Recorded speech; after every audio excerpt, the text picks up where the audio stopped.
What are we talking about? We're talking about sex.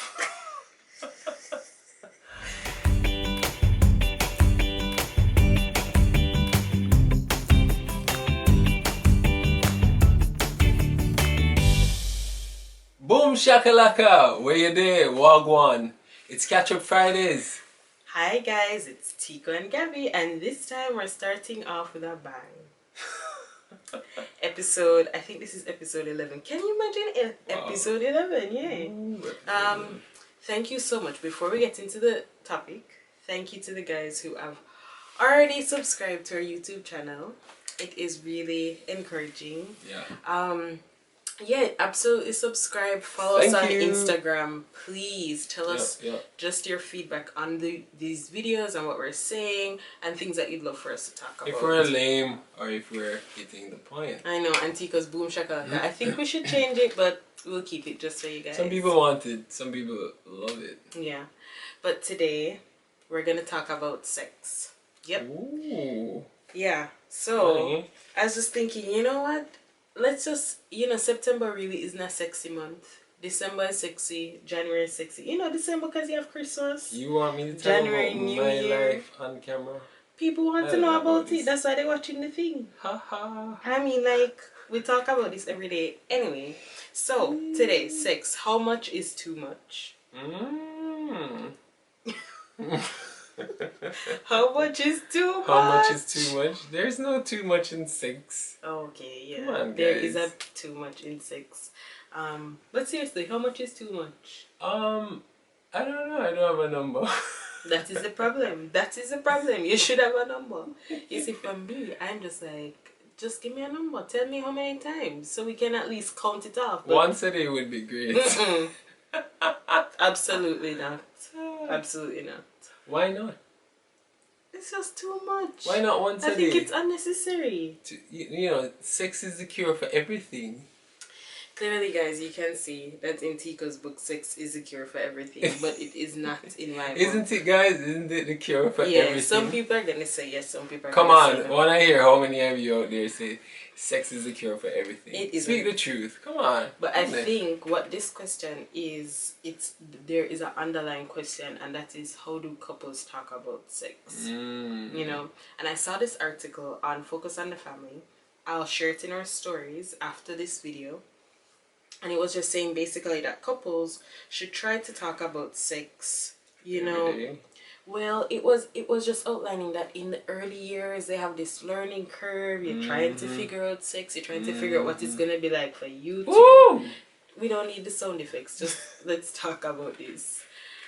Tico, we're trying to figure out how it's gonna be for us two, and then there are those years when you have kids, and they call that the middle years. Oh my gosh, it's like you can't have any.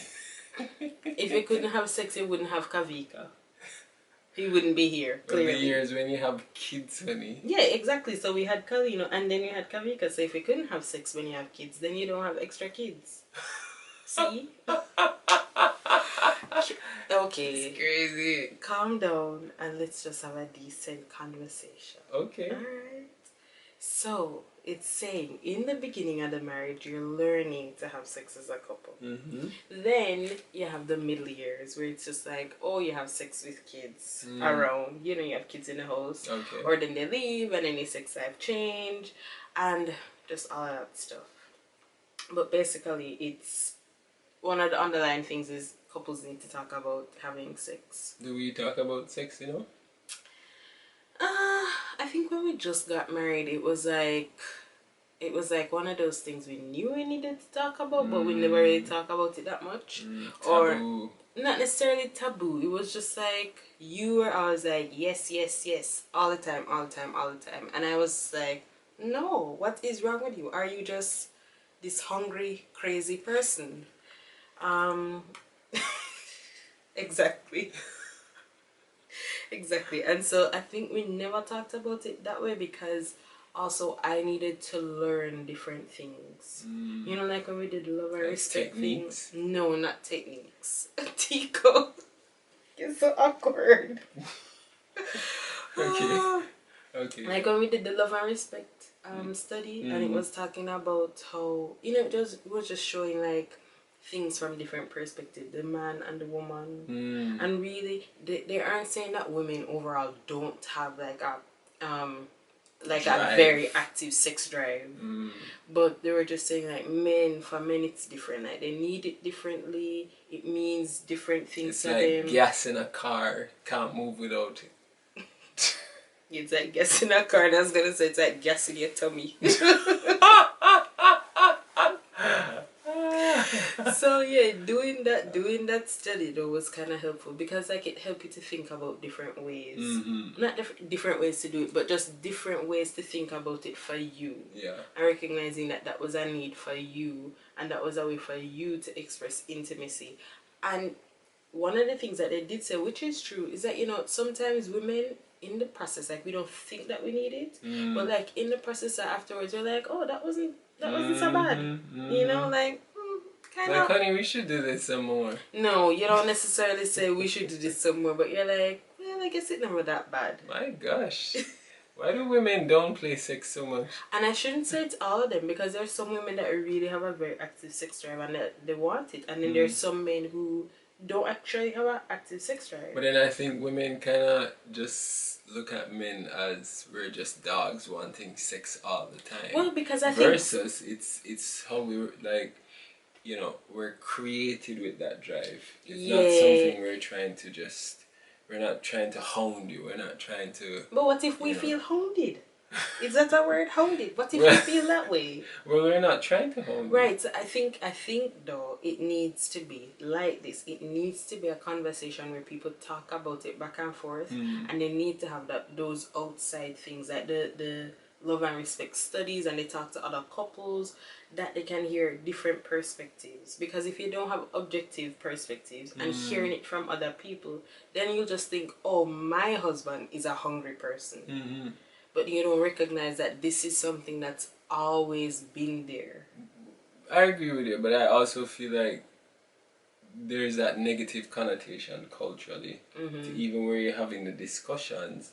The reference points that people have in their mind already taint the discussions from being healthy. Right. Healthy discussions. So it's like, even to discuss the topic, you really have to find good examples and good foundations to build on. So when you're having the discussion, it's not like destroyed. It's not awkward and funny, and you leave and you feel kind of like sheepish about it. That's true. And or you can leave the discussion not really getting any better answers. Exactly, because you feel like, oh, if you want to bring up the topic, so you kind of like joke about it, like, I wonder if you guys having sex, but really you want to know, like, are you guys having sex? How's it going? So I think part of it, my takeaway from it would be, because we know those things exist, because we've recognized that too, we have to make ourselves available to people to talk about those things. Yeah. And the same thing for people out there. Like, when you recognize those things, when you recognize hurdles that you had to go through, make yourself available so that other people can feel safe and comfortable to talk to you about it. Yeah. Sometimes, too, we have to recognize when we're out of our depth. Because I think that was one of our things. Like, we used to talk about it and it never used to go anywhere. Don't you think so? You remember the early years? At some point, yeah. Yeah, and so it was just like, okay, maybe we need to talk to other people about it. And that was helpful. So sometimes recognize when you're out of your depth, and like, I think truthfully too, like, recognizing the different levels, like, that you really want it, and sometimes it's just like, I guess. Or it's a yes, and just knowing like how to maneuver that. To be fair, it is a balancing act, because like, yes, men need sex. We don't just want it, but then we have to be fair to say, there are other things that women want to. Right. Like, it's a process. You don't just jump in bed and have sex. So I think, as much as you want to just jump in bed and have sex, it won't work. There is a process that the woman has to go through. Which all of you should know, hopefully. Oh my gosh. But it's to understand. It's to understand the whole how God created the individual, how he created the female, how he created the male. You know, she needs love, that sort of love that, you're not just loving her because you want sex, but you're loving her because that is a need. But I would say that this she though, has as you well. can't just do it when you want to have sex, because then it just becomes a sign like, oh, a really sexy man. Like, you don't really love me right now. Which I've been guilty of. Oh yeah, and I call you out on it all the time. So you just know, like, okay, let me just start over and come again, because she knows. I think that comes with maturity though. Yeah. Maybe some people just have it naturally, but I think for me that came with maturity. Just learning how to love you more, and not just because I want to have sex. Right. So, and then I think what would surprise me sometimes is like, whoa, like you're ready to have sex, and it's like this big surprise, like, okay, I did something great, guys. You know, when you did nothing at all. Yeah, when you didn't do anything at all. But the truth is, it's a build up, and right. It's something that you really have to intentionally work at. Loving your wife, loving your spouse, making sure that, you know, it doesn't have to be anything big. Sometimes there's a lot of the small things that you do. And just being aware of her emotional, sensitivity? What word could I use to describe that? yeah. Just her emotional needs. I think the basic thing is that it has to be a conversation that the both of you are clear and you're open, and you don't feel judged to have the conversation. Like, he shouldn't feel shamed and guilty to say to me, I want to have it every day of the week. And I shouldn't feel shamed and guilty to say absolutely not. Like, we should have that openness where I can say, this is what I need, and you can say, this is what you need, and what we need to get into that space. And then I think the seasons change, because there are times you might want to have sex more in this season and not so much at another time. So you just have to be sensitive to each other, because no two couples are the same. You know? And it's true, like, every couple has to cultivate their sex life and like what that looks like for them. So see, it wasn't so awkward. It wasn't so awkward. Yeah, if you have questions, let us know. Hopefully we helped you break down some of the... so next video we're talking about how spicy. Ooh. Oh yeah. Hot or mild. What's that?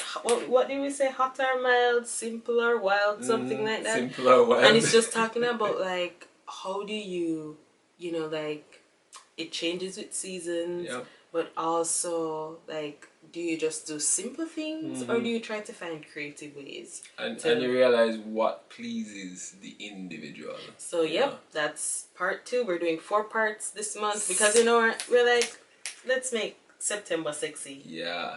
Come back with a bang. Woo. Anyway, guys, we've missed you. Welcome back.